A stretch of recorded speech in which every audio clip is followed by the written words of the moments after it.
Kasus pelanggaran hak asasi manusia atau HAM di Indonesia sudah terjadi sejak masa awal kemerdekaan dan tercatat dalam sejarah.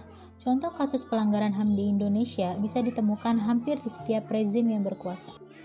HAM merupakan hak serta kebebasan fundamental bagi semua orang tanpa memandang asal-usul bangsa, jenis kelamin, etnis, agama, ras, bahasa, serta status lainnya. Dalam aturan hukum di Indonesia merujuk pasal 1 angka 6 Undang-Undang Nomor 39 Tahun 1999 tentang Hak Asasi Manusia sebagaimana diberikan oleh website hukum online, pengertian pelanggaran HAM adalah sebagai berikut.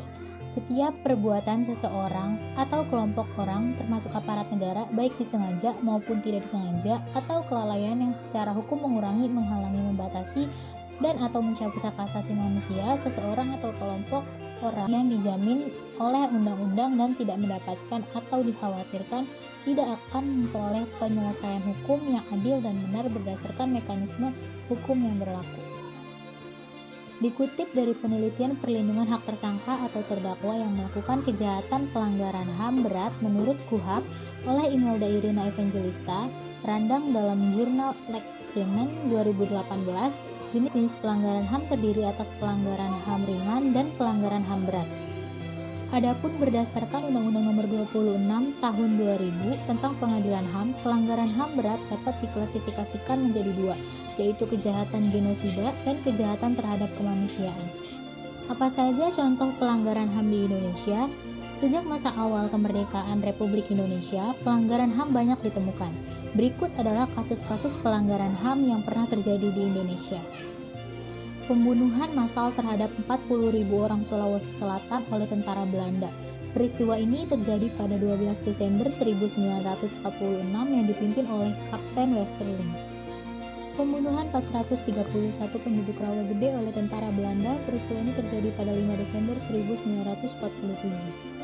Kerusuhan Tanjung Priok pada 12 September 1984 atau pada masa Orde Baru. Kasus ini telah menewaskan setidaknya 24 orang, 26 orang luka berat, dan 19 orang lainnya luka ringan. Keputusan majelis hakim terhadap kasus ini adalah dengan menetapkan 14 terdakwa, namun semuanya dinyatakan bebas. Peristiwa Talangsari pada 7 Februari 1989 juga dalam era pemerintahan Presiden Soeharto. Kasus ini telah menewaskan 27 orang dan sekitar 173 orang ditangkap. Namun yang sampai ke pengadilan hanya 23 orang. Selanjutnya penyerbuan kantor Partai Demokrasi Indonesia atau PDI di Jakarta pada tanggal 27 Juli 1996 atau yang disebut peristiwa Kuda Tuli. Kasus ini menewaskan orang, 199 orang luka-luka dan 23 orang hilang. Majelis hakim menetapkan 4 terdakwa namun dinyatakan bebas serta 1 orang terdakwa divonis 2 bulan 10 hari. Penembakan mahasiswa Universitas Trisakti pada 12 Mei 1998 jelang runtuhnya Orde Baru. Kasus ini menewaskan 4 orang mahasiswa.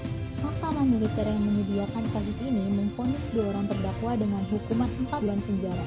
4 orang terdakwa divonis 2-5 bulan penjara dan 9 orang terdakwa divonis penjara 3-6 tahun.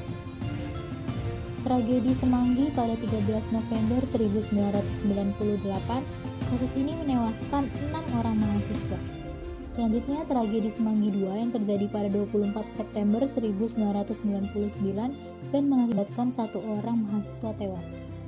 Penculikan aktivis pada 1997 sampai 1998. Kasus ini menyebabkan hilangnya 23 orang atau 9 orang telah dibebaskan, namun 13 orang lainnya belum ditemukan hingga saat ini. Dan yang paling banyak terjadi adalah berbagai bentuk kerusuhan serta konflik antar suku atau golongan yang menyebabkan jatuhnya korban jiwa, seperti konflik di Poso, Mesuji, dan beberapa daerah lainnya. Berikut adalah beberapa fakta-fakta dan kasus hak asasi manusia yang terjadi di Indonesia.